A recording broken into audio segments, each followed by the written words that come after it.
UFOs and phone interference.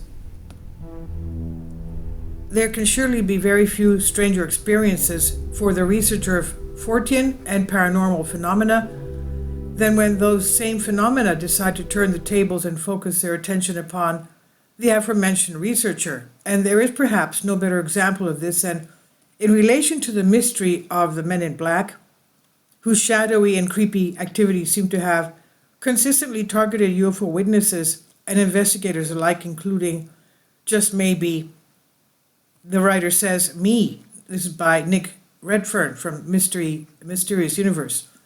The men in black are not only in the United States, they're also in Russia, and the Russians claim that they're probably KGB agents. Now, the writer says recently on Saturday night's Coast to Coast, I was interviewed on the very subject, the Men in Black mystery. It was a 3-hour-long episode, 1 a.m. to 4 a.m., in which I discussed with the host of the show, John B. Wells, the many and varied complexities of the legends of the Men in Black. And during the course of the show, we covered a great deal of ground, such as A, the saga of Albert Bender, arguably the one man more than any other who kickstarted the Men in Black mystery. B, Gary Barker's significant part in the controversy, largely thanks to his classic 1956 book, They Knew Too Much About Flying Saucers. C, the Men in Black Mothman connection, detailed by John Keel in The Mothman Prophecies and by the aforementioned Barker in The Silver Bridge, the latter being a book I particularly recommend. D, the many and varied theories for who or what the Men in Black might be. E, modern-day encounters with Men in Black, and much more. But there was something else, too. Normally, whenever I do a radio show, it goes ahead without a hitch or glitch, but not when I'm talking about the Men in Black. On many occasions now, when that subject surfaces, we seem to encounter endless telephone interference, which is, as many will be acutely aware, an absolutely staple part of Men in Black lore. As anyone who has read the book of Keel will know, cases about where people immersed in the conundrum of the Men in Black have encountered all manner of very bizarre telephone interference, such as hearing strange voices ranting in the bizarre of foreign languages, as well as equally weird electronic noises, clicks and bleeps. I guess it sounds something like somebody is tapping their phone lines. And very often in the night hours and early morning, when the world is transformed into a very different and mysterious place. And indeed, it might be said that last week's Coast to Coast show was just the latest addition to this odd and clearly ongoing situation.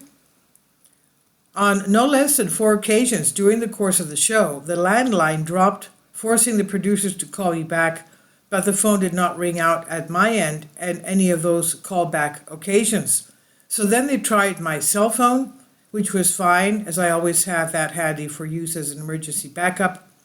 Well, it was okay for a while, that is until the cells started dropping and we had to use another landline. So all in all, no less than 3 phones for 1 interview, a significant portion of which was focused on the very issue of Men in Black and telephone interference.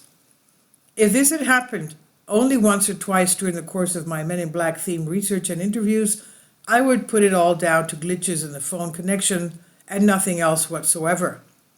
But as listeners to some of my previous shows on the Men in Black may know, this happens frequently, even to the point of where I now pretty much anticipate it occurring. One particular memorable example occurred last year while I was doing Whitley Strieber's Dreamland show right at the exact time we were discussing, you guessed it, the Men in Black and phone-based freakishness. So what on earth, or very possibly completely off-earth, is going on?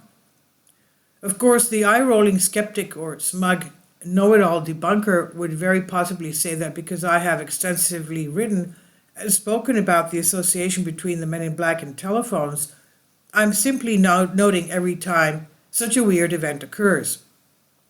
And then I'm placing some more significance on such matters than I should. Well, I disagree with those smug eye rollers. And I very rarely get any phone problems when I'm doing radio, So why should I get far more while I'm doing Men in Black based broadcasts?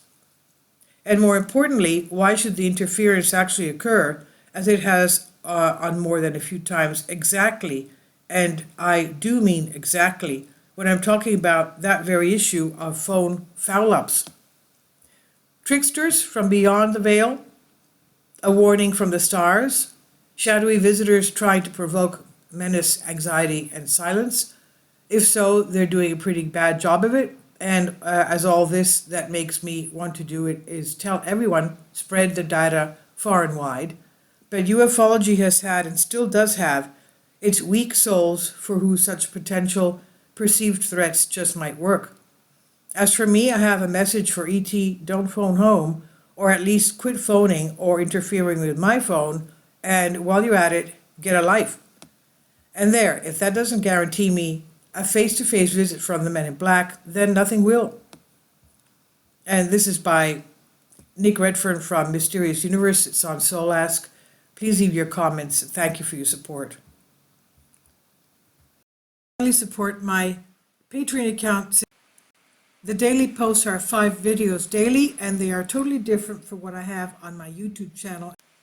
Thank you so much for your support and that you find all my content so interesting. You'll find the Patreon account details in the description box below.